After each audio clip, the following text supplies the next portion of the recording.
अभिवादन स्वीकार कीजिए ब्रजेश मिश्रा का। और आप देखना शुरू कर चुके हैं द डिबेट। बहनों भाइयों, भारतीय जनता पार्टी जयंत चौधरी के बाद जिस दूसरे नेता के पीछे लगी हुई है अपने साथ लाने के लिए, वो है ओम प्रकाश राजभर। ओम प्रकाश राजभर की बीजेपी में हाई डिमांड है। और बहनों भाइयों, राजनीति में भी बाजार की तरह डिमांड और सप्लाई का खेल है। अगर डिमांड अधिक है तो इसका मतलब कि सप्लाई लाइन मजबूत किसी के पास है, ओम प्रकाश राजभर की।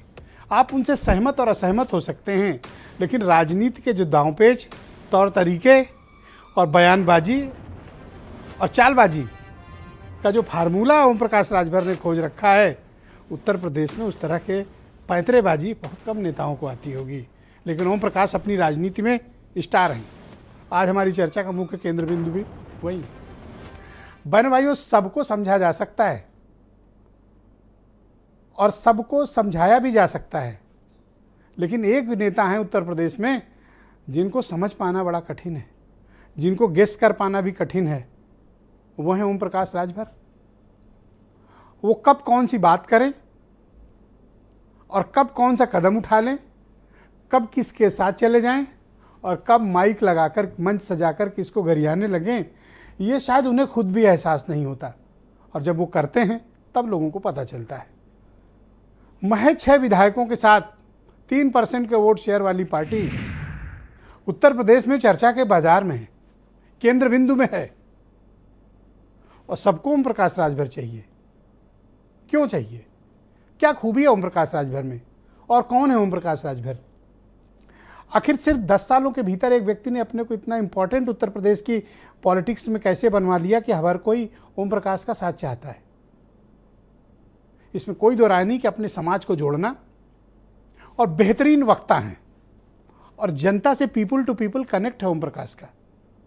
मैं फिर कह रहा हूं, ओम प्रकाश से सहमत होइए, असहमत होइए, प्रेम करिए, गुस्सा करिए, नफरत करिए, तमाम तरह की चीज़ें होंगी, लेकिन ओम प्रकाश राजभर को यूपी की पॉलिटिक्स से आप इग्नोर नहीं कर सकते। कारण उनके समाज का उनके साथ इकट्ठा होना। और ओम प्रकाश चलायमान नेता हैं, चलते रहते हैं। वो पार्टियों में भी चलते रहते हैं और हर पार्टी में उनकी दोस्ती है। आज दोस्ती, कल दुश्मनी। गाली देने में थोड़ा भी विलंब नहीं करते हैं। जिसके साथ जाते हैं पूरे मन से रहते हैं और फिर जब निकलते हैं गाली देते हुए निकलते हैं।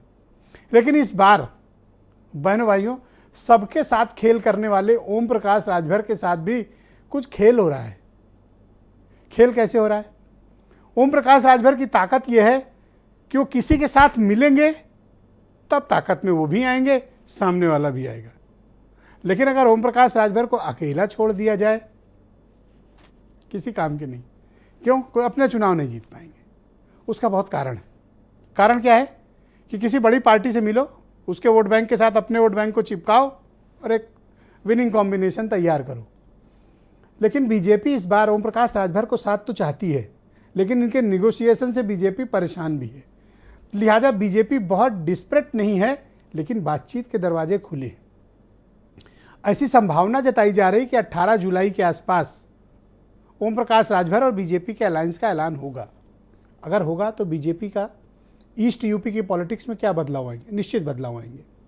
अंबेडकर नगर, बस्ती, बलिया, मऊ, आजमगढ़, चंदौली, गाजीपुर, इन सब जगहों पर अच्छा प्रभाव है। जौनपुर के कुछ क्षेत्रों में भी जहाँ भी राजभर भर वोट हैं, वहाँ उनका अच्छा प्रभाव है। वो सपा के साथ जाएं तो भी उनकी कम्युनिटी उनके साथ है, वो बीजेपी के साथ है तो भी वो कम्युनिटी को लेकर जाते हैं। यानी एक ऐसे नेता हैं जो अपना वोट बैंक और अपना बैलेंस साथ लेकर चलते हैं। इसलिए बड़े बड़े नेता, बड़ी बड़ी पार्टियां गाली खा के भी ओम प्रकाश के साथ हैं। तो क्या ओम प्रकाश राजभर बीजेपी के साथ जा रहे हैं? अभी के लिए जवाब है शायद हाँ। कब? 18 जुलाई है, उसके बाद तो मिलेगा क्या ओम प्रकाश को? चर्चा है कि गाजीपुर की सीट उनके बेटे को मिल सकती है, बीजेपी उनको गठबंधन में दे सकती है। तो अपने चुनाव चिन्ह पर या बीजेपी के, ये जवाब तो अभी नहीं आया। लेकिन यह भी महत्वपूर्ण है कि ओम प्रकाश राजभर बीजेपी के साथ इंटेंस डिस्कशन में हैं और कभी भी उनके साथ गठबंधन का ऐलान होगा। लेकिन शर्तें क्या हैं ये अभी तय नहीं हुई। कुछ आप स्टेटमेंट सुने, फिर आज इस पर चर्चा को हम आगे बढ़ाएंगे। वार्ता के लिए पहले कोई बात पहल तो हो। कोई व्यक्ति अगर बुलावे तो दिल्ली, कोई बुलावे तो बंगाल, कोई महाराष्ट्र बुलावे तब न जाएं। अब बिना न्योता कैसे चले जाएं? सबकी इच्छा है कि भाजपा के साथ खड़ा होना है, तो इसलिए लोग अपनी इच्छा को पूरा करने का प्रयास कर रहे हैं। जहां तक हमारा विषय है, हम सबका स्वागत करेंगे, केवल विषय कि हमारे विचार से सहमत हो। बंगलौर में जो 17-18 को बैठक होने जा रही है, वहाँ हमारी पार्टी के राष्ट्रीय अध्यक्ष आदरणीय जयंत चौधरी जी जा रहे हैं। इसलिए हम लोग तो केवल अभी अपने पार्टी को मजबूत करने में लगे हैं और जो हमारा गठबंधन मजबूत कैसे हो इस पर काम कर रहे हैं। पिछले काफ़ी समय से वो भाजपा के सहयोगी की तरह काम कर रहे हैं और अगर वो खुल के एनडीए या भारतीय जनता पार्टी के साथ आ जाते हैं तो मुझे लगता है इससे बेहतर कुछ नहीं हो सकता। आने वाला 2024 का चुनाव ना सिर्फ एक आम चुनाव है बल्कि हमारे देश के लोकतंत्र और संविधान को बचाने का चुनाव है। जब पार्टी बनी थी तो मिशन के लिए बनी थी, लोगों को न्याय देने के लिए बनी थी, गरीब गुरबाओं को न्याय देने के लिए बनी थी। मगर सत्ता की खातिर पार्टी में विलय कर लेना, दूसरी पार्टियों में चले जाना, ये राजभर साहब की अपनी जिम्मेदारी है कि वो कहाँ रहना चाहते हैं, क्या करना चाहते हैं, ये उनकी विचारधारा है। लेकिन बहनों भाइयों, भारतीय जनता पार्टी की तरफ ओम प्रकाश राजभर जा रहे हैं, इसकी संभावना पूरी और बहुत वक्त नहीं है जब वो बीजेपी के साथ किसी अलायंस का ऐलान करते हुए हमें आपको दिखें। लेकिन ओम प्रकाश राजभर के मैं कुछ पुराने बयान राकेश त्रिपाठी की डिमांड पे सुनाना चाहता हूँ। एक दो उनके स्टेटमेंट हैं। तो पहला एक स्टेटमेंट उन्होंने खाद को लेकर दिया था, ये चुनाव के पहले का स्टेटमेंट यानी असेंबली इलेक्शन के पहले का एक स्टेटमेंट है, पहले ये सुनिए। जवन डाई 50 किलो 900 में मिलत रहल, अब वो डाई में से 5 किलो चुरा लेना भजपैया। डाई बोला 45 किलो का बोरी हो गई कि ना हो गई? 45 किलो और दाम 1200। ठीक, ये तो उनका पहला बयान हुआ। लेकिन बीजेपी नेताओं को पीटने का भी उन्होंने एक ऐलान किया था कि बीजेपी नेता जहां दिखें उनकी पिटाई की जाए। मैं चाह रहा हूं वो वाला बयान भी एक बारी राकेश त्रिपाठी को सुनाया जाए। अभी तो ये अंगड़ाई है, आगे और भारतीय जनता पार्टी का नेता अगर गांव में दिखाई तब बोला होकर पिटाई हुई कि न हुई है। बीजेपी नेता को पब्लिकली पिटवाने का सार्वजनिक ऐलान और लोगों को उकसा रहे थे। कौन? ओम प्रकाश राजभर। बहन भाइयों, इसी की तो राजनीति कहते हैं। कोई परमानेंट दोस्त नहीं, कोई परमानेंट दुश्मन नहीं, सिर्फ एक चीज़ मैटर करती है, इंटरेस्ट। ओम प्रकाश राजभर का इंटरेस्ट बीजेपी से मैच करेंगे। लेकिन उन्होंने पिछड़े वर्ग को लेकर भी कुछ स्टेटमेंट दिया था जिनके हक की वो लड़ाई लड़ रहे हैं। 69,000 टीचर भर्ती में भी काफ़ी कुछ आक्रामक शब्दों का इस्तेमाल किया था। मैं चाह रहा हूँ वो भी सुनवा दूँ आपको, सुने। सरकार से मैं हटा, पिछड़े वर्ग का बजट 1260 करोड़ 500 करोड़ से 1260 करोड़ किया था। हटते ही 3 महीने के बाद वो 600 करोड़ पर आ गया। जबान खुली। 69,000 शिक्षक भर्ती, 68,500 शिक्षक भर्ती, 27% बैकवर्ड का, 22.5% शेड्यूल का, शेड्यूल ट्राइब्स का रिजर्वेशन लूट लिया योगी जी ने। जबान खुली। अभी छात्रवृत्ति बटी है, सामान्य वर्ग के सभी बच्चों को मिली, पिछड़ों को नहीं मिली। जबान खुली। 1700 थाने हिस्सेदारी के लिए जबान खुली। ये खाली भारतीय जनता पार्टी झूठ बोलने की ट्रेनिंग नेताओं को देती है नागपुर में। जाओ वहां सीखो, झूठ बोलो, झूठ बोलो, गुमराह करो, भकाओ और सबको जो है वोट खाली लियाओ। बहनों भाइयों, कई तो उन्होंने गालियां भी दी थी जो मैं त्रिपाठी जी को सुना नहीं पाऊंगा और आपको भी नहीं सुना सकता।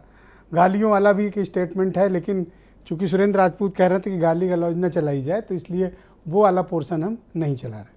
तो इस परिचर्चा को आज हम आगे बढ़ाएंगे। राकेश त्रिपाठी उत्तर प्रदेश में भारतीय जनता पार्टी के प्रवक्ता हैं, मेरे साथ मौजूद हैं। अतुल प्रधान समाजवादी पार्टी के लीडर हैं और मेरठ से विधायक हैं, मेरे साथ इस कार्यक्रम में जुड़ चुके हैं। और ओम प्रकाश राजभर के मित्र सुरेंद्र राजपूत मेरे साथ इस कार्यक्रम में मौजूद हैं, कांग्रेस के प्रवक्ता और सीनियर लीडर। वीरेंद्र जी भी कार्यक्रम में, और थोड़ी देर बाद राकेश त्रिपाठी के होने वाले दोस्त ओम प्रकाश राजभर भी हमारे साथ जुड़ेंगे। इस चर्चा को आगे बढ़ाते हैं। भाई राकेश जी, शुक्रिया आपका। तो कोई तिथि निर्धारित हुई कि किस दिन आप ओम प्रकाश राजभर जी को अपने साथ लेकर कोई तस्वीरें खिंचवाएंगे और अपने गठबंधन का ऐलान करेंगे?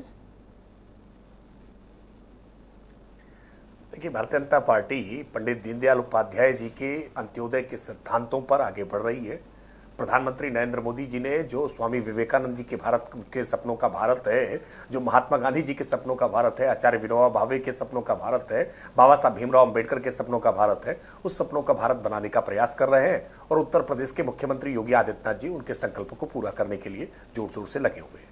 कोई भी राजनीतिक दल, कोई भी सामाजिक दल, कोई भी सामाजिक संगठन अगर उसमें अपनी आहुति देना चाहता है, वो अपना सहयोग करना चाहता है, तो निश्चित तौर पर भारतीय जनता पार्टी के दरवाजे खुले हुए हैं।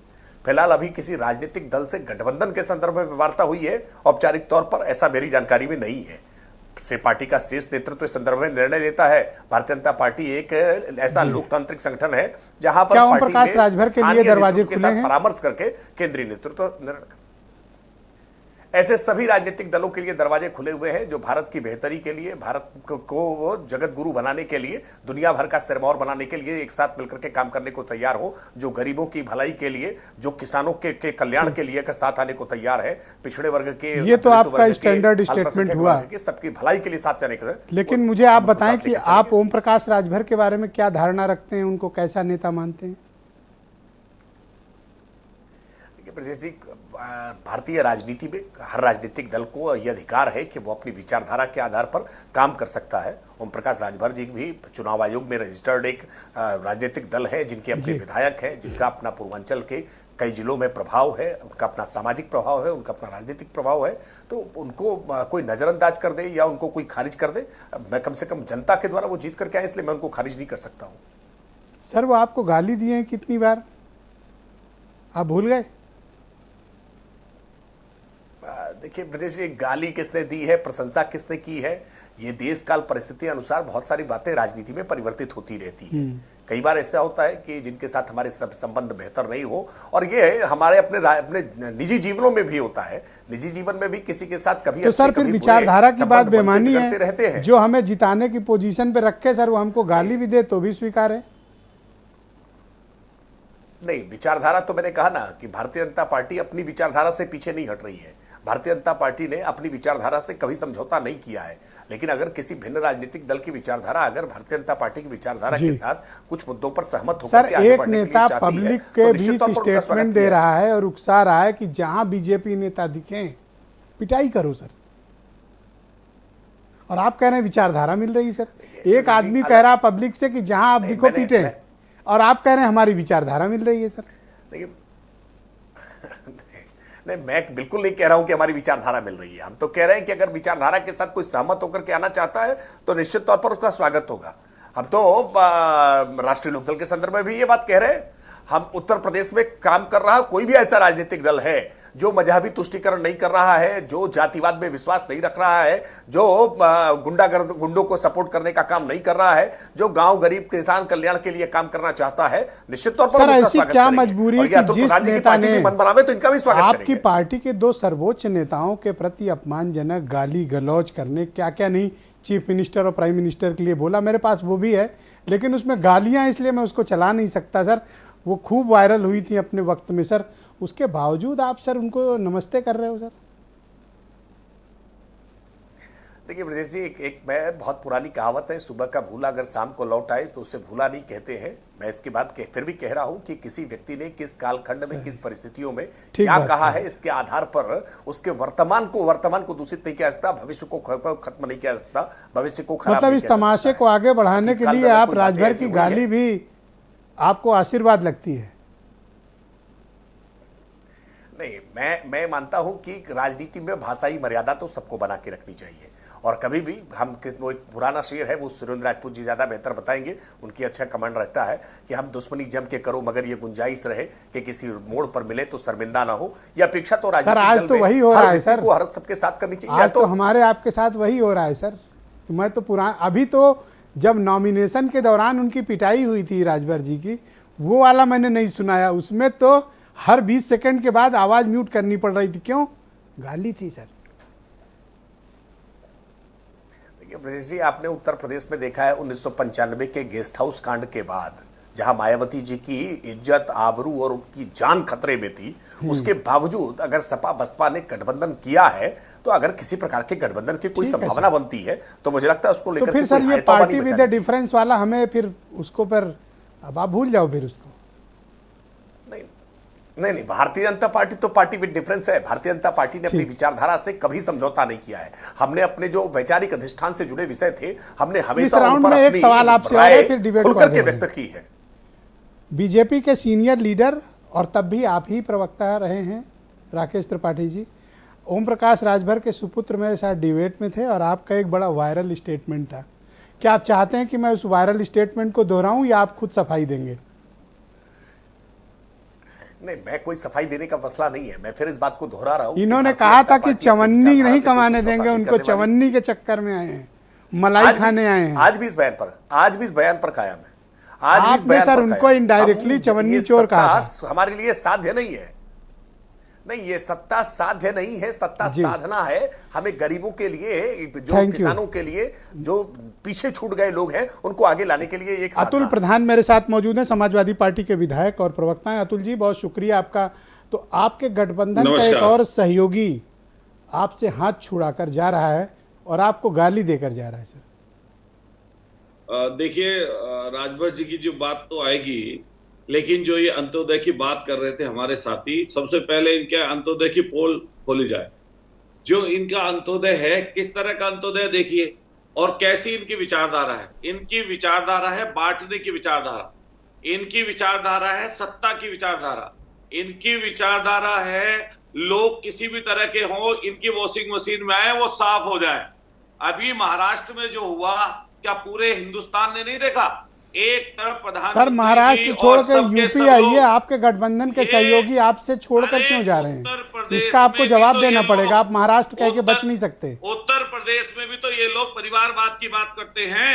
अनुप्रिया पटेल कौन है? क्या परिवारवाद से नहीं है? उनके पति मंत्री नहीं है उत्तर प्रदेश सरकार में? क्या अतुल जी आप मुझे सुन पा रहे हैं? हाँ बोलिए। अंत्योदय की बात करते हैं, जहाँ ये इकट्ठा चलने की बात करते हैं, चाहे बाबा साहब भीमराव अम्बेडकर की विचारधारा को लेकर चल रहे हैं, ये बाबा साहब की विचारधारा है। थूक को चाट कर चटवाएंगे उससे, ये पेशाब करेंगे, ये आदिवासियों पर पेशाब करेंगे। मैं तीसरी बार पूछ रहा हूँ कि ओम प्रकाश आपको छोड़ के क्यों जा रहे हैं? ये ओम प्रकाश सिंह जी की जो सोच है, जो विचार है, अगर वो बार बार अपनी बात से पलटेंगे, जनता से उनका विश्वास उठेगा। और जो वो जनता की बात करते हैं, पिछड़ों की बात करते हैं, शोषित की बात करते हैं, वंचित की बात करते हैं, हम पूछना चाहते हैं, जिस चीज को वो लेकर भारतीय जनता पार्टी से अलग हुए थे और माननीय अखिलेश यादव जी के साथ जुड़े थे, हम पूछना चाहते हैं 6 साल में भारतीय जनता पार्टी ने ऐसा क्या काम किया पिछड़ों के लिए? क्या काम किया ऐसा जिस पर वो उसको छोड़कर गए थे? इस बात के लिए अगर वो आएंगे तो हम लोग उनसे पूछेंगे। लेकिन भारतीय जनता पार्टी के जो हमारे साथी प्रवक्ता बैठे हैं, जिन्होंने बात की अभी थोड़ी देर पहले, उनकी अभी चवन्नी किसी ने बताया था कि ये इनको बेईमानी नहीं करने देंगे, जब अभी अपनी पार्टी में मिला लेंगे तो वो पाक साफ हो जाएंगे। मैंने ब्रजेशी इसलिए महाराष्ट्र का जिक्र किया क्योंकि महाराष्ट्र में जो हो रहा है उसी तरह की तर्ज पर ये भारतीय जनता पार्टी के लोग कह रहे हैं कि हम यहाँ पर भी तोड़ फोड़ का काम करेंगे। हमारे पास इतने आपके गठबंधन को बीजेपी लगातार कमजोर कर रही है, आपको एहसास है? वेस्टर्न उत्तर प्रदेश में बड़ी तेज चर्चा है कि जयंत चौधरी जा रहे हैं और जयंत का स्टेटस क्या, उन्होंने खीर खाने की बात कही तब से इसकी चर्चा अधिक है। ईस्ट यूपी में राजभर को ले जा रहे हैं, आपके पास बचा कौन प्रधान जी? अकेले खड़े हो आप तो। हमारे पश्चिम में खीर खाने का मतलब ये नहीं होता कि भाग जाए छोड़कर, या कोई खीर खाने का ये अंदाजा नहीं लगा सकते। एक कोई जयंत चौधरी जी का स्टेटमेंट बता दीजिए कि जो उन्होंने ये कहा कि मैं गठबंधन को छोड़ के जा रहा हूं, जब बिहार में तो ये खीर खाने की बात क्यों की उन्होंने, मुझे आप बताओ? इस तरह के द्विअर्थी ट्वीट क्यों किए कि जिससे लोग ये अनुमान लगाएं कि वो कुछ चाहते हैं? क्यों उन्होंने ही किया ना? खीर खाने की बात किसी भंडारे की चल रही हो, क्या पता उनके यहाँ कोई खुशी का मौका हो, क्या पता कोई ऐसी चीज बनने वाली हो कि विपक्ष के रूप में जब जाए वो वहां पर, जो पहले 15-16 दल थे बिहार में इकट्ठा हुए थे, अब 25 दल इकट्ठा हो रहे हैं, क्या पता उसकी नहीं, जब सब चीज इकट्ठी करके बनाई जाती है अतुल जी तो उसको खिचड़ी कहते हैं, और जब कोई स्पेशल डिश बनाई जाती है दूध और चावल से तो उसको खीर कहते हैं। और खीर खीर मतलब कहते हैं। मलाई, मलाई मतलब सत्ता, सत्ता किसके पास है? बीजेपी। इतने अनजान और इतने भोले बच्चे ना बनो। नहीं नहीं, भोले बच्चे तो यही भाजपा के लोग बहुत हैं, इनको भोले बच्चे रहने दीजिए, हम भोले बच्चे नहीं बनना चाहते और ना इन्होंने बनाने लायक छोड़ा है। इनकी जो पूरी आपके मन में डर बैठ गया कि जयंत सियासत है। चौधरी चले जाएंगे तो पश्चिम में आपका क्या होगा? आपके मन में घबराहट है, इसलिए आप देखिए, जयंत चौधरी के प्रवक्ता बने हो। समाजवादी पार्टी, मैं जयंत चौधरी जी का प्रवक्ता नहीं बना हूं, हमारे इस समय गठबंधन के नेता हैं जयंत चौधरी जी, हम उनको मानते हैं। और यहाँ पश्चिमी उत्तर प्रदेश में जहां समाजवादी पार्टी का जनाधार और लोकदल का जनाधार इकट्ठा हुआ, उसके बाद में हम लोग यहाँ पर सीटें जीते। अभी हम लोग खतौली में सीट जीते हैं और वो समाजवादी पार्टी लोकदल का इकट्ठा गठबंधन था, उससे हम लोग चुनाव जीते। अगर चले भी इससे उनके गए पेट में जयंत दर्द है। तो फिर भरपाई आप कैसे करोगे? देखिए, समाजवादी पार्टी उत्तर प्रदेश में सबसे बड़ा दल है। माननीय अखिलेश यादव जी ने हमेशा ये कहा है कि जो भारतीय जनता पार्टी को हराना चाहते हैं वो हमारे साथ आए, हमारे साथ मिलकर काम करें। और कई जगह ऐसा होगा, जैसे माननीय ममता बनर्जी ने एक चीज कही थी कि जहां पर जो पार्टी ताकतवर है उसके नेतृत्व में अपना चुनाव घर क्यों नहीं संभाल पा रहे हैं? आपके जितने भी सहयोगी दल हैं आपको छोड़कर जा रहे हैं। केशव देव मौर्य, ओम प्रकाश राजभर, दो तो आपके साथ ऑफिशियली निकल गए। दारा सिंह चौहान का आता पता नहीं है कहीं। धर्म सिंह सैनी आपको छोड़कर निकल गए।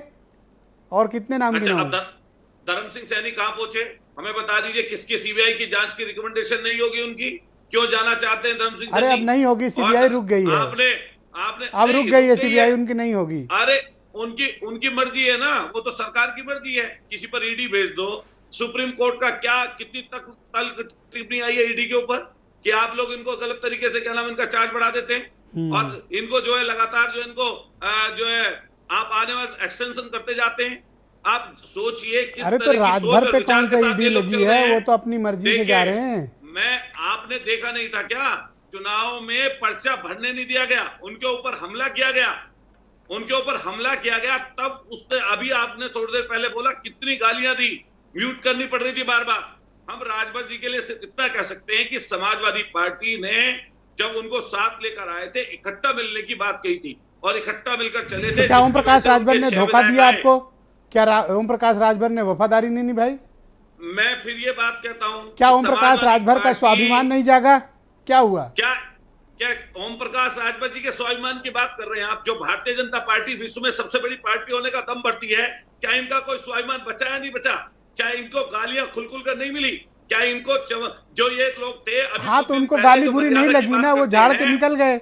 बुरी नहीं लगी गाली उनको। अरे वो झाड़ के निकल जाए, फिर इसका हमारे पास क्या चाह रहा है? ये तो अंत्योदय की बात करते हैं, एकता की बात करते हैं, सबके साथ सबके विकास की बात करते हैं। भैया तो चुनाव में जीत इंपॉर्टेंट है कि गाली इंपॉर्टेंट है? अब जबरदस्ती ईगो रख के घूमेंगे, क्या फायदा?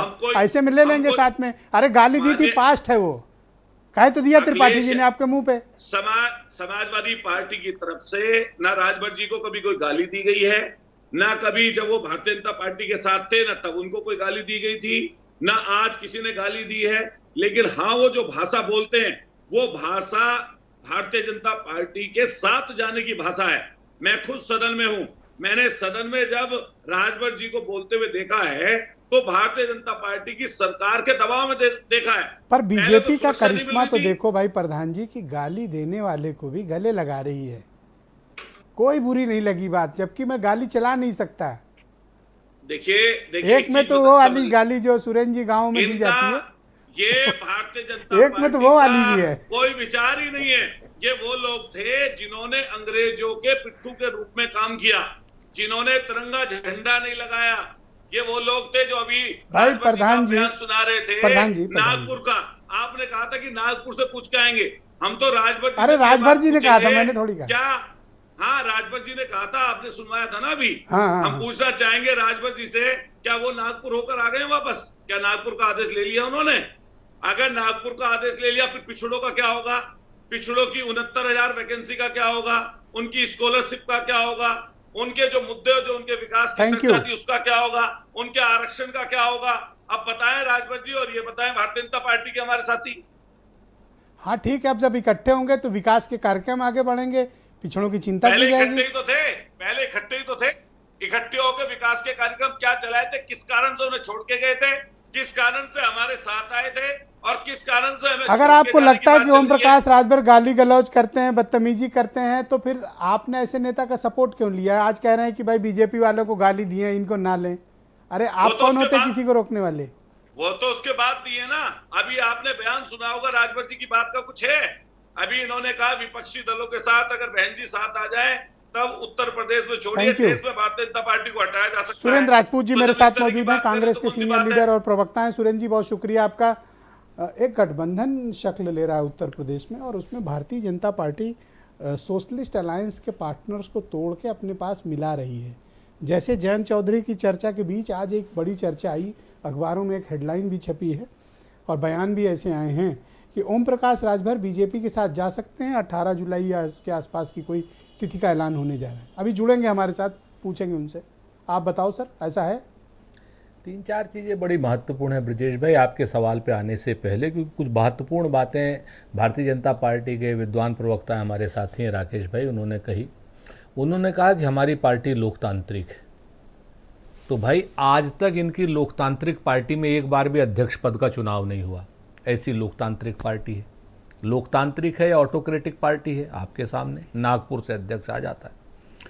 दूसरी ऐसी लोकतांत्रिक पार्टी, एक भी महिला अध्यक्ष नहीं हुई इनकी, एक भी आज तक, जिनके जन्म से लेके आज तक और जनसंघ के जन्म से लेके आज तक एक भी महिला अध्यक्ष नहीं हुई। तो ये लोकतंत्र की। दूसरी बात इन्होंने कहा ना, हम किसी को सत्ता की मलाई नहीं चाटने देंगे। हम धर्म की जो बात नहीं करेगा, जो जाति की वो नहीं करेगा, जो ये करेगा वो करेगा। इन्होंने कहा धर्म की बात सिर्फ भारतीय जनता पार्टी करेगी, सांप्रदायिकता की बात सिर्फ भारतीय जनता पार्टी, और कोई नहीं करेगा। इनका ना सहयोगी ना इनका विरोधी। सांप्रदायिकता की बात, बेईमानी की बात सिर्फ यही करेंगे। 70,000 करोड़ रुपए के आरोपियों को सिर्फ यही लेंगे। आज की डेट में नरेंद्र गाली खा के भी त्रिपाठी जी मुस्कुरा रहे हैं सर। अरे वही तो कह तो रहे हैं कि आज की डेट में राकेश त्रिपाठी जी लगातार एक कर्मठ कार्यकर्ता के रूप में भारतीय जनता पार्टी में दरी बिछाएंगे, लेकिन प्रचंड बहुमत वाली भारतीय जनता पार्टी उप मुख्यमंत्री सर, लेकिन ये काबिलियत है कि कोई गाली दे और अगला बड़ा मुस्कुराए। मसला हो जाता है। हम जैसे रॉ में आते हैं, आप बीच में टोक देते। सर मैं तो इनको आपके दोस्त सर रुक जाइए ना 2 मिनट। भारतीय जनता पार्टी के इतने कर्मठ कार्यकर्ता हैं, इनको नहीं डिप्टी चीफ मिनिस्टर मिलेगा, इनको एमएलए एमएलसी नहीं मिलेगा। मिले किसको? अजीत पवार को। मुख्यमंत्री किसको बनाएंगे? हेमंत बिस्व शर्मा को।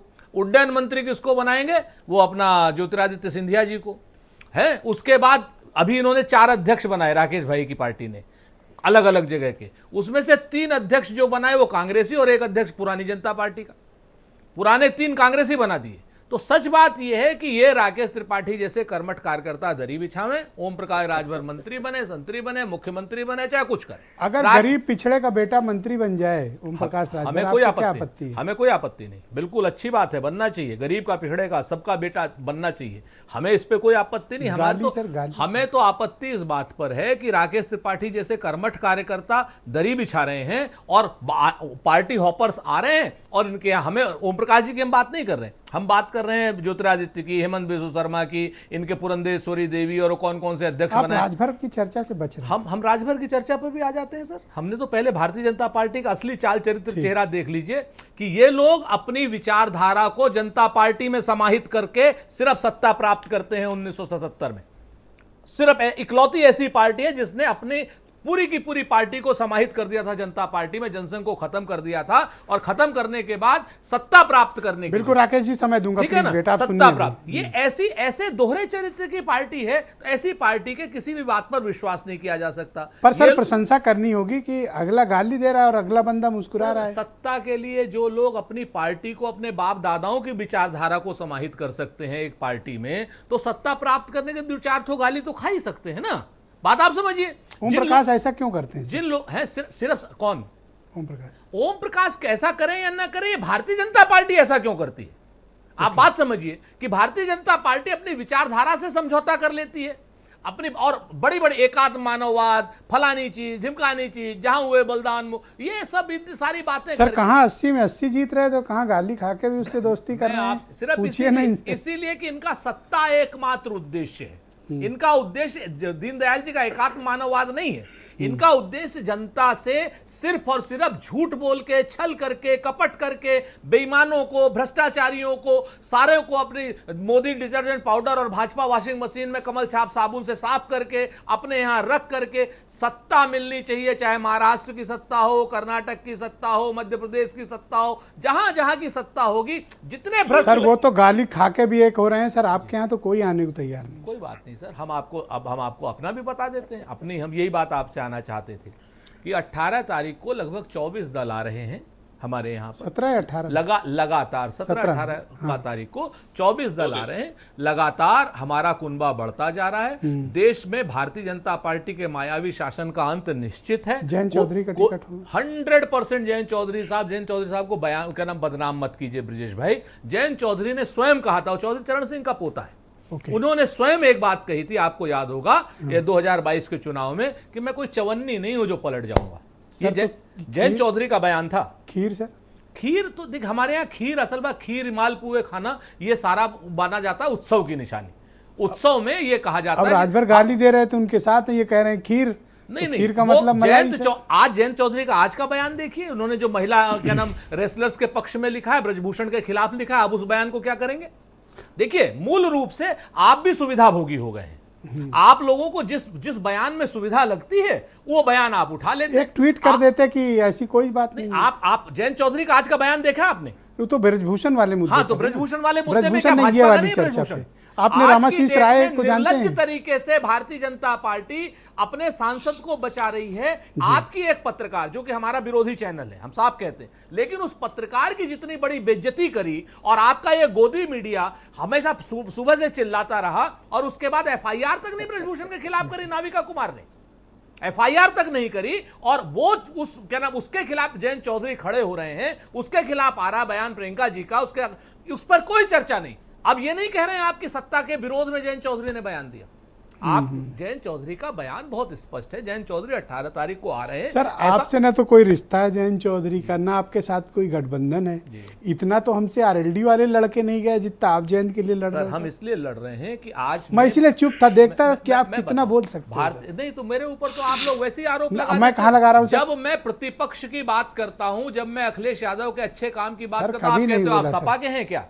आज मैं लोकदल की बात कर रहा हूं तो आप कह दोगे लोकदल के हैं क्या? सच बात यह है कि मैं सच्चाई के साथ हूं। मैं आपको सिर्फ इतना याद दिला रहा हूं कि जयंत चौधरी ने आज ट्वीट किया है ब्रजभूषण जी के खिलाफ, जो भारतीय जनता पार्टी के सांसद हैं, अमित शाह के नूरे नजर हैं। अमित शाह जी और राजभर जी जुड़ गए सर। एक मेरे सूत्र और बता रहे थे, एक सूत्र और बता रहे थे। आज हमारे सूत्र बता रहे थे दिल्ली में, जैसे आपके सूत्र होते हैं ना आपके, कि भाई आज नरेंद्र मोदी जी और अमित शाह जी में बड़ा भयानक झगड़ा हो गया, पार्टी टूटने वाली है, क्योंकि अमित शाह जी उनका इस्तीफा लेने चले हैं। थैंक यू सर, बहुत शुक्रिया। आदमी को बनाना है प्रधानमंत्री। मेरे साथ एसपीएसपी के राष्ट्रीय अध्यक्ष और उत्तर प्रदेश के इस वक्त के बेहद चर्चित नेता, जिनको लेकर आज डिबेट भी चल रही है और पिछले कई दिनों से चर्चा का बाजार गर्म है कि वो भारतीय जनता पार्टी के गठबंधन का हिस्सा हो सकते हैं। ओम प्रकाश राजभर इस वक्त मेरे साथ मौजूद हैं।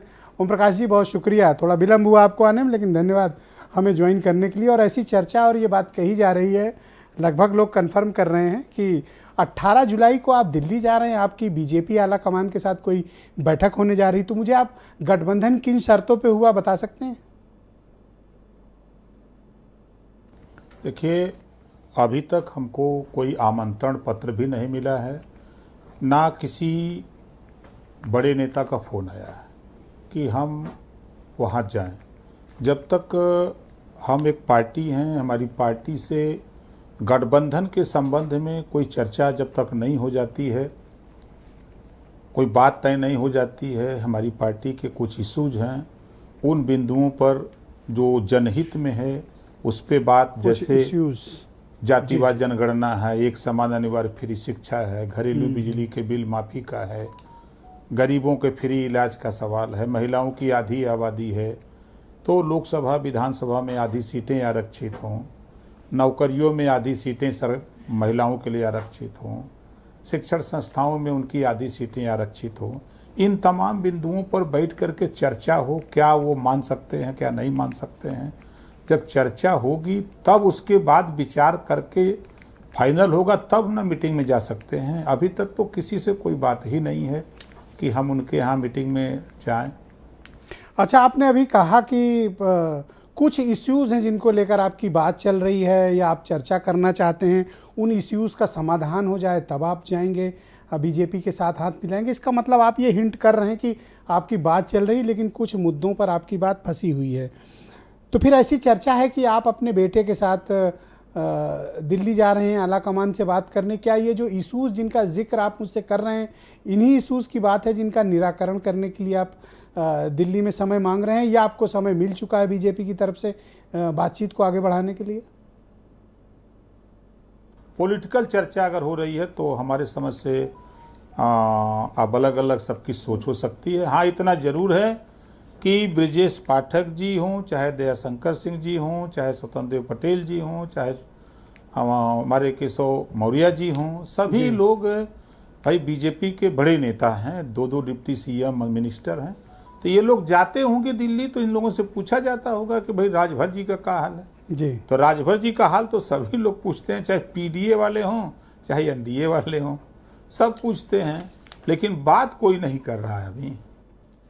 तो अगर कोई बात नहीं कर रहा है तो फिर आपने कहा कि कुछ इश्यूज़ हमारे उनके फंसे हुए हैं या कुछ इश्यूज़ पे चर्चा होनी। अगर बात नहीं है तो फिर आपके बेटे की शादी में इतने बीजेपी नेताओं का जमावड़ा, फिर आपका रेगुलर डिप्टी चीफ मिनिस्टर से मिलना, दयाशंकर से मिलना, और आपकी पार्टी की तरफ से इस बात के बताया जाता है कि आज मिल रहे हैं, कल मिल रहे हैं, परसों मुलाकात कर रहे हैं। तो आप अपने इश्यूज़ को साफ क्यों नहीं करते हो? क्योंकि आपके बारे में इस तरह की एक छवि निर्माण होती जा रही है कि आप कब कौन सा बयान बदल दो, कब कुछ कर दो। तो आप एक तो स्पष्ट करो कि आपको कोई इन्विटेशन मिला है, नहीं मिला, आप जा रहे हो नहीं जा रहे हो? निमंत्रण आता है तो उस पर विचार किया जाएगा। ऐसा नहीं है कि बात करने में कहा जाता है, जब तक वार्ता नहीं होगी तब तक बात आगे कहाँ बढ़ेगी। हमने 7 अक्टूबर 2023 तारीख तय की है, स्थान भी हमने गांधी मैदान पटना बिहार तय किया है। वंचित शोषित जागरण महारैली का कार्यक्रम रखा है। उसके पहले हम अब इधर खाली हो गए हैं, अब जो पार्टियों के बड़े नेता हैं उनसे मिल करके बातचीत करके हम फाइनल करेंगे कि कौन साथ चलेगा, हमारे किसके साथ दोस्ती होगी। वो बात तय हो जाएगी तो आप लोगों के सामने भी बताएंगे, और 7 अक्टूबर को उस अपने सहयोगी साथी को अपने मंच पे भी ले चलेंगे। अच्छा, मैं आपके सामने 2 विकल्प प्रस्तुत करता हूं, क्योंकि उत्तर प्रदेश की राजनीति वर्टिकली डिवाइडेड है 2 बड़ी पॉलिटिकल पार्टियों और उनके अलायंस के बीच। एक है एनडीए जिसका नेतृत्व बीजेपी कर रही है, और यूपी में एक पीडीए बन रहा है जिसका नेतृत्व समाजवादी पार्टी कर रही है। आपका झुकाव पीडीए जो पिछड़ा दलित अल्पसंख्यक वाली पार्टी के साथ रहेगा या फिर एनडीए के साथ रहेगा? वैसे समाजवादी पार्टी कई बार साफ कर चुकी है कि आपके लिए उसके दरवाजे पूरी तरह से बंद हैं, खिड़की भी बंद है, छज्जा भी बंद है, और आपको कहीं से घुसने नहीं देंगे। कि कोई भी अगर जो बुलाता है बात करने के लिए तो बात करने में क्या जाता है। कोई हमसे बात करके थोड़ा गठबंधन कर लेगा। जो हमारी चीज़ें हैं, पार्टी है, पार्टी से सीटों के संबंध में जो बातें होंगी, विचारों के जो जनता के हित की कुछ बातें होंगी, जब बातें तय होगी तभी ना उसमें हम लोग समझौते में जा सकते हैं। देखिए, एक तरफ आपके बारे में चर्चा है कि आप किसी के भी साथ कभी भी जा सकते हैं। आपने कहा कि मायावती के साथ भी आप कोई अलायंस कर सकते हैं, कांग्रेस को भी आप साथ लाने की बात कर रहे थे। फिर आप कह रहे हैं कि हमारी बीजेपी से चर्चा अगर बुला लें तो चले जाएंगे। तो कोई एक स्टैंड तो पार्टी की एक विचारधारा तो होगी कि कोई भी आपको बुला लेगा आप चले जाओगे। फिर आप अगली सुबह कहोगे कि नहीं, हमें मायावती के साथ बात करनी, उन्हें प्रधानमंत्री बनाना है। फिर आप कहोगे कि कांग्रेस और आरएलडी ये सब बीएसपी मिलकर साथ क्यों नहीं आ जाते हैं। फिर आप कहोगे कि अखिलेश यादव अगर हमें बुला लें तो हम तुरंत आने को तैयार हैं, मंच जगह बता दें। लेकिन फिर आप अपने ही बयान से बदल जाते हो। अब आप कह रहे हो कि नहीं, बीजेपी के साथ हमारा डिस्कशन चल रहा है। राजनीति में एक विश्वसनीयता होती है, आपको अपनी विश्वसनीयता तो बनानी पड़ेगी। और कम से कम जो अखिलेश यादव के साथ आपने 2022 में कैंपेन किया था उसमें भी आपने तमाम बातें कही थी, और अखिलेश यादव तब एक बड़े लार्जर अलायंस की बात भी कर रहे थे। तो अब आपका क्या दृष्टिकोण है कम से कम समाजवादी पार्टी के अलायंस के बारे में? नहीं, देखिए, निकलने से नहीं होगा। विपक्षी एकता में उत्तर प्रदेश एक ऐसा प्रदेश है जहां 80 लोकसभा सीटें हैं। यूपी में मायावती जी, जयंत जी और राजभर सोनिया जी, अखिलेश जी, नीतीश जी जब तक एक मंच पे नहीं होंगे तब तक यूपी की राजनीति में कोई बदलाव नहीं हो सकता है। अच्छा, मैं अभी आपके 2-3 स्टेटमेंट चलाया हूं जिसमें आपने बीजेपी नेताओं के प्रति काफ़ी कठोर शब्दों का इस्तेमाल किया, और कठोर से भी आगे निकल जाए तो उसको हमारे यहाँ गाली कहते हैं। अच्छा, गाली भी अगर थोड़ा सा वो ज़्यादा लगे तो कहते हैं अपमानजनक शब्दों का इस्तेमाल। आपने बीजेपी नेताओं के खिलाफ भीड़ को भी उकसाया, उनकी पिटाई कराने, उनको गाली गलौज करने, तमाम अपमानजनक बातें कही हैं। लेकिन अब आप उन्हीं के साथ दोस्ती करने को आतुर हो, तैयार हो, उनके साथ उठते बैठते हो। आपको असहज नहीं लगता कि आपकी पार्टी के कार्यकर्ता या आपको वोट देने वाले लोग या आपकी विश्वसनीयता या आपका जो आचरण और गाली गलौज और स्टेटमेंट है उसका एक बड़ा दुष्प्रभाव पड़ता है, और इसको लेकर कई पार्टियों में चर्चाएं हैं। लेकिन मैंने देखा है कि आप इस मुद्दे पर बोलते नहीं, बचते हो, तो आपको ये भी तो बताना पड़ेगा कि अतीत में आपकी राय क्या थी इनके बारे में और आज चर्चाएं दूसरे गर्म हैं। देखिए, अपनी पार्टी के नेता जो सुहेलदेव भारतीय समाज पार्टी के हमारे नेता हैं, उन नेताओं और वोटरों में इस बात का विश्वास और भरोसा है कि हमारा नेता हमारे लिए लड़ रहा है, समाज के लिए लड़ रहा है, और मूल मुद्दे पे आइए ना, ये जो गाली गलौज में नहीं है। अगर लालच में होता उसका तो हिसाब दो ना त्रिपाठी जी को। एक किसी प्रधान से कहिए इस्तीफा देने के लिए तो नहीं देता है, और हमारा नेता मंत्री पद से इस्तीफा दे दिया। गाली के लिए आप माफी मांगोगे? में जगह है कि हमारा नेता सदन में जो बोलता गाली है के लिए माफी मांगोगे? नहीं, सड़क पे बोलता है वही सबके सामने बोलता है। बीजेपी वालों गाली दी, माफी मांगोगे? और वो सभी लोग इस मुद्दे को लेकर जनता के बीच में बराबर काम कर रहे हैं। ओम प्रकाश जी, आपका धन्यवाद। आज ओम प्रकाश जी काफ़ी जल्दी में भी हैं, बहुत कम समय उनके पास रहा। आपका बहुत बहुत शुक्रिया हमारे साथ जुड़ने के लिए, बहुत बहुत धन्यवाद। ओम प्रकाश राजभर, जाने माने और चर्चित नेता। हालांकि आज बोलते वक्त अभी थोड़ा सा उनका लहजा आज बदला हुआ है, सवालों का जवाब भी नहीं दे रहे थे, कोशिश कर रहे थे कि जल्दी जल्दी ये मसला ख़त्म हो जाए। वीरेंद्र सिंह जी हमारे स्टेट हेड भी जुड़ चुके हैं। भाई वीरेंद्र जी, तमाम कोशिशों के बावजूद आज तो बोली भाषा बदली हुई है ओम प्रकाश जी की, और आज तो समय भी नहीं दे रहे हैं ज़्यादा। देखिए, राजभर जब एक बार पूछा मैंने कि ये गाली तो जल्दी जल्दी कान से निकाल के चले गए। जब एक बार वो मुख्तार अंसारी से बांदा जेल में मिलने गए तो वहाँ उनकी गाड़ी रोक कर चेक कराई गई, उनको बड़ा अपमानित किया गया पुलिस के द्वारा। उनके लड़के की जब शादी थी तो उनके गांव में सड़क नहीं बनने दी गई। खुद राजभर जी ने जो है मिट्टी खोद के सड़क पाटी और किसी तरह से शादी के लिए रास्ता तैयार किया। तब बीजेपी कोई नेता उनके घर नहीं गया था। उस समय बड़ी नाराजगी एक दूसरे में थी, लेकिन अचानक से जब से लोकसभा चुनाव 2024 करीब आ रहा है और जो देश में बीजेपी के सामने चुनौतियां कर्नाटक और हिमाचल प्रदेश के बाद उभरी हैं, उसने राजभर के प्रति बीजेपी का प्रेम बढ़ा दिया और राजभर के महत्व को भी बढ़ा दिया। लेकिन एक सच्चाई ये जरूर है कि जो सत्ता होती है उसके पास चुंबक होता है, उसके पास मलाई भी होती है, और जो लोग नहीं मानते उनके लिए छापा भी होता है, पुलिस भी होती है। तो कौन सा आप लोग है ये खुद तय कर लो। अभी 4 साल उत्तर प्रदेश में बीजेपी की सरकार है। राजभर होशियार नेता हैं, वो उसको 4 साल के अवसर को लड़ झगड़ के नहीं गंवाएंगे, अपनी पार्टी को भी चलाना है। उनके यहाँ दोनों हाथ में लड्डू है, क्योंकि उनको पार्टी भी चलानी है और खुद सत्ता में आने के साथ साथ बच्चों को, बेटों को भी स्थापित करना है। मामला ये है कि गाजीपुर लोकसभा का उपचुनाव है, उसके लिए 18 तारीख को दिल्ली में मीटिंग हो रही है। उसमें राजभर के बेटे को लोकसभा का चुनाव लड़ाया जाएगा। वो बीजेपी के सिंबल पर लड़ेंगे या सुहेलदेव के बात इतनी होनी है। वैसे अंत में देखिएगा कि हो सकता है एक सिंबल पर लड़ना पड़े बीजेपी के। तो ये मामला है। जहां तक बात है कि लोकसभा चुनाव में राजभर का प्रभाव, लोग ये मानते हैं कि करीब 24 लोकसभा सीटों पर ओम प्रकाश राजभर के वोट कहीं ज़्यादा कहीं कम हैं। अब ये जिम्मेदारी इस समय ब्रजेश पाठक और भूपेंद्र चौधरी को मिली हुई है कि राजभर को जी उधर एक तरफ तो खिचड़ी चल रही, तुम लोग जो एक तरफ तो खीर चल रही, तुम लोग खिचड़ी का इंतजाम कराओ। इंतजाम चल रहा है, खिचड़ी पक चुकी है, लेकिन खीर बनने में थोड़ी देर हो गई। लिहाजा खाने में थोड़ा वेट करना पड़ रहा है। और ये 18 तारीख के बाद और चीज़ें साफ हो जाएंगी। एक चीज़ जो गणित में बाती है कि ओम प्रकाश राजभर की पार्टी 3 लोकसभा सीटों पर दावा कर रही है, जिसमें गाजीपुर, घोसी और मऊ।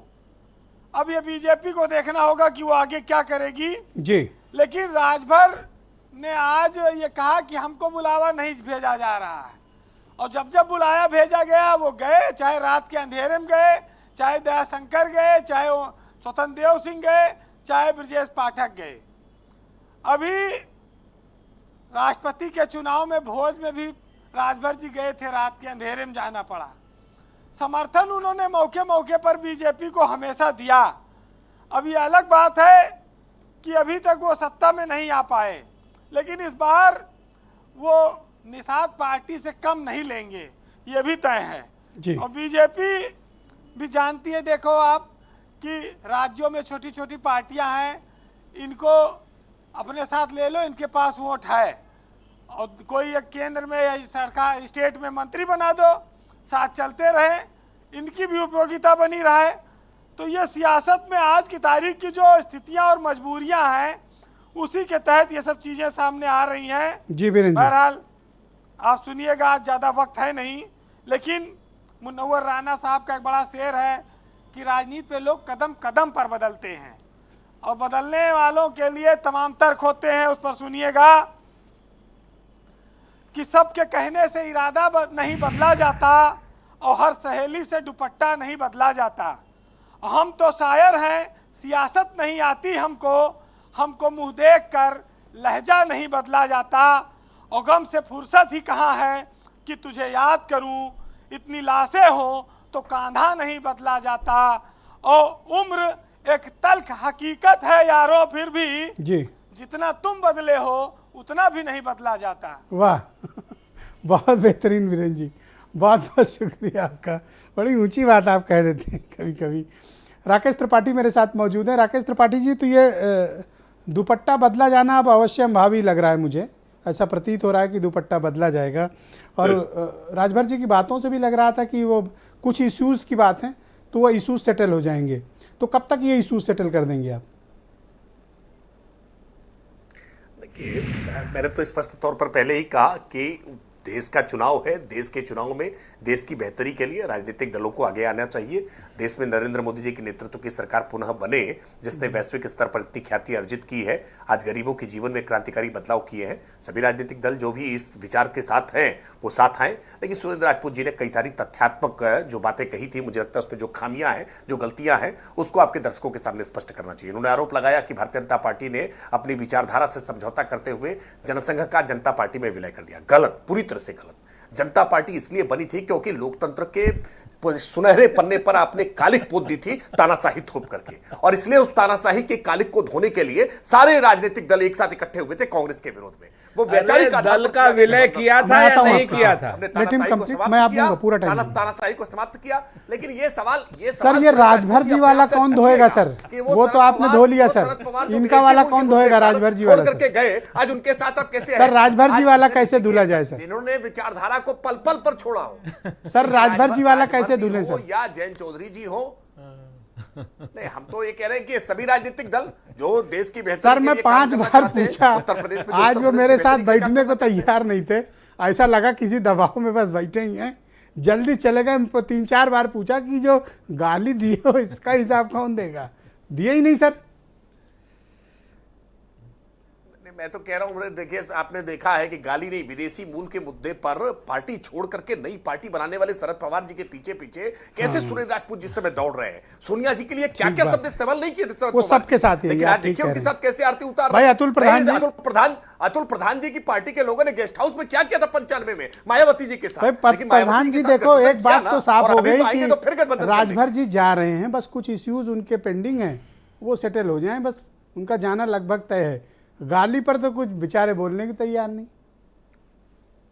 देखिए, उत्तर प्रदेश में एक भारतीय जनता पार्टी का गठबंधन है और एक भारतीय जनता पार्टी के खिलाफ वाले लोग। उत्तर प्रदेश में और देश में जो उत्तर प्रदेश की भूमिका है वो सब लोग जानते हैं। यहाँ 80 सीटों पर चुनाव होगा और देश की राजनीति को प्रभावित करेगा। जो उत्तर प्रदेश में हम लोग ज्यादा से ज्यादा सीटें जितनी जीतेंगे उतनी ही बीजेपी सरकार से दूर होती जाएगी। और ये उत्तर प्रदेश के उन राजनीतिक दलों को सोचना चाहिए जो तथाकथित रूप से आगे पीछे से भाजपा की सपोर्ट करते हैं या सत्ता के साथ रहना चाहते हैं। अच्छा, आपने राजभर को सुन के क्या महसूस किया? आप एज ए पॉलिटिशियन क्या महसूस करते हो, वो क्या करने जा रहे हैं? अच्छा, मैं नहीं कहना चाहता, लेकिन असल बात ये लगी सारी बात सुन के उनके एक लब्बो लबाब है कि बहुत मायूस है और बहुत डरे हुए। अरे उनके पास कोई डरने का कारण नहीं है, पैसे वैसे का मसला नहीं है बेचारों के पास। अरे भैया, 22 श्रेणी की सुरक्षा के लिए कितना अरे सच्चार तो पुलिस वाले ले लो एक सुरक्षा के लिए कितना गिड़गिड़ाना पड़ा। आप सोचिए, क्या सदन में मैं बैठता हूँ वहां पर किस तरह की भाषा बोली जाती है, किस तरह की ये सदन से बाहर बोलते हैं। ओम प्रकाश राजभर को वैसे मैंने गिड़गिड़ाते नहीं देखा अपने, मतलब अरे आप ये बताइए, जब मैं सदन का उनके 10 भाषण ऐसे दिखवा दूंगा अभी बात के, सरकार से बात के, जिसमें वो पूरी तरीके से अपनी पहली बातों से पलटकर सरकार की तरफ की भाषा बोल रहे थे। अच्छा, तो हम लोग ये कहना चाहते हैं कि वो तय कर ले। अच्छा, मैंने 3-4 बार उनसे पूछा वो गाली वाला हिसाब क्यों नहीं दे रहे हो, तो उस पर तो बोले नहीं। वो इसलिए नहीं बोले ना, उन्हें डर लग रहा था कि अगर कुछ बोल देंगे तो पता नहीं कौन आपके चैनल को देख रहा होगा। हजारों लोग आपके चैनल को देख रहे हैं, मतलब लाखों लोग आपके चैनल को देख रहे हैं, हजारों लोग तो इस समय फेसबुक पर देख रहे होंगे। तो ऐसा कोई आदमी नहीं होगा, कहीं तक क्लिप नहीं पहुंचेगी। और ठीक बात है, हाँ बहुत रिस्की है मामला, वो रिस्की है। राकेश जी रुकिएगा थोड़ा, इस राउंड में ब्रजेश जी अतुल जी से पूछ लीजिएगा जी। ये हाँ बोले, ये शिवपाल सिंह यादव की गालियां कैसे अखिलेश जी ने बर्दाश्त कर ली है? ओके, सुरेंद्र जी मैं चर्चा कर लूंगा सर, सुरेंद्र जी का पक्ष है। सुरेंद्र जी आपको तो ऑनलाइन करेक्ट कर दिया उन्होंने, ठीक है प्रधान जी शुक्रिया, थोड़ा सुरेंद्र जी बोलेंगे। आपको तो ऑनलाइन करेक्ट कर दिया सर, ऑनलाइन करेक्ट कर दिया। अरे देखिए ना क्या कहा कि लोकतंत्र बचाया। भाई हम तो कहते हैं कि हमने तो इमरजेंसी के लिए माफी भी मांगी। हम तो एक बात और कहते हैं कि मान लीजिए हमने कमियां करी, हम जो गलतियां कर रहे हैं उसी का खामियाजा तो हम 2014 में भुगते हैं। तो आप इस हमारी गलतियों को शिखंडी बना करके कब तक उसके पीछे छुपेंगे? जैसे नेहरू जी के चित्र के पीछे छिपकली तमाम कीड़े खा के छुप जाती है, आप ये सब काम क्यों कर रहे हैं? भाई हमारी गलती थी, हम 44 पे आ गए, आपकी गलती, आपने इतनी बड़ी बिगड़ी। गाली देते थे आज आप उनके साथ हैं, हमें गाली दी, हम भी लिए साथ। अरे सर सुन लीजिए बात हमारी। दूसरी बात, जो भारतीय जनता पार्टी के लोग हमको बहुत स्पष्ट बताएं, ओम प्रकाश राजभर जी ने आज बहुत स्पष्ट 3 चीजें करी। नंबर 1, उन्होंने कहा कि साहब जातीय जनगणना, अगर भारतीय जनता पार्टी में हिम्मत है, हैसियत है और हौसला है तो कहे कि जातीय जनगणना हम कराएंगे। और ओम प्रकाश जी की पार्टी के पीयूष जी आ गए, ये कहें कि अगर जातीय जनगणना नहीं होगी तो हम साथ नहीं रहेंगे। दूसरा उन्होंने मुद्दा दिया, सुन लीजिए, दूसरा उन्होंने मुद्दा दिया, मैंने नहीं दिया, ये ओम प्रकाश जी का खुद का मुद्दा है, बड़े सम्मानित नेता हैं। उन्होंने दूसरा मुद्दा दिया कि 50% जो है महिलाओं के लिए रिजर्वेशन। तो भारतीय जनता पार्टी बताए कि महिला आरक्षण का बिल कब पास कर रही है? भारतीय जनता पार्टी 9 साल से कुंडली मार करके बैठी है। अगर ये 2 मुद्दे नहीं ये लोग पूरे करते हैं, ओम प्रकाश जी जाते हैं तो गलत, और अगर ये 2 मुद्दे पूरे करती है भारतीय जनता पार्टी तो अपने उससे यू टर्न ले रही है। पीयूष मिश्रा जी, यहाँ सब लोग इस बात को जानने में इंटरेस्टेड है, आपके नेता तो जवाब दिए नहीं। ये राकेश त्रिपाठी भी काफी इस बात को लेकर विचलित रहे हैं। ये गाली वाली जो दिए हो आप लोग, इसका क्या मतलब किया जाए अगर दोस्ती के आड़े आए तो? देखिए ब्रजेश जी, हमारे राष्ट्रीय अध्यक्ष जी अभी बैठे थे, सुनना था उनको भी मैं, और सुबह से आज वो टीटी और बाइट कर रहे हैं, तो वो काफी थके हुए थे, इसलिए आज वो जल्दी उठ गए।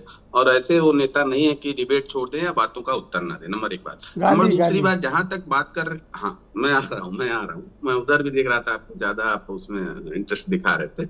जहां तक बात रही गाली की और क्या क्या बातों की, तो देखिए हर पार्टी जब कभी भी गठबंधन करती है तो उसके कुछ एजेंडे होते हैं और कुछ इश्यूज भी होते हैं, जिसकी बात हमारे राष्ट्रीय अध्यक्ष जी कह के गए हैं।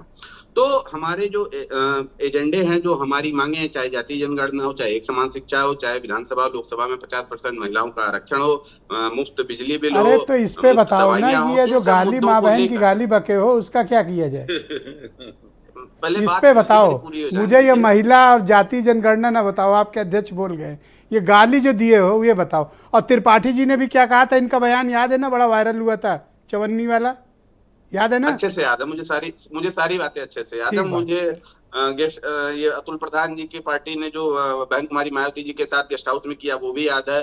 मंच पर 2016 में राजकिशोर सिंह और कमाल अख्तर और इन सब का गायत्री उसके लिए सबका नाम का हुआ, वो भी मुझे याद है। पूछ रहे हो बता दो भाई। अगर त्रिपाठी जी गाली क्यों के बाद भी आज नहीं, मैं बता रहा हूँ, उन सब कृत्यों के बाद भी ये सब गठबंधन कर सकते हैं चाचा जी साथ जा सकते, नौकरी खा रहे हो, जाहिर सी बात है। सपा के लिए तो बोलो गई नहीं तो प्रधान जी बीच में ना बोलो। कोई पार्टी का नहीं, मैं अपनी बात कंप्लीट कर दूं प्रधान जी, फिर आइए। गाली क्यों दिए सर, माफी मांगो, बस इतनी सी बात है। त्रिपाठी जी का दिल बड़ा है। जब इन सब बातों के बावजूद सपा बसपा गठबंधन हो सकता है तो क्या आपने, अच्छा एक बात आपने खुद कहा, आपके नेता ने बयान है मेरे पास, जिसमें उन्होंने कहा बीजेपी नेता जहां दिखे क्या करो क्या करो। आपने देखा होगा, लेकिन मैं आपको एक चीज स्पष्ट कर दूं कि जब इन सब बात चाचा भतीजा की बात हो, बहन तुम्हारी माँ, थैंक यू, धन्यवाद पीयूष जी, शुक्रिया, बहुत बहुत धन्यवाद, बहुत बहुत धन्यवाद। मैं आप सबका आभार प्रकट करता हूँ। आज मुद्दे पर कोई एक्चुअली बात करने को तैयार नहीं। बहुत बहुत धन्यवाद बहन भाइयों, आप सबका भी इस कार्यक्रम को देखने के लिए धन्यवाद। नमस्कार।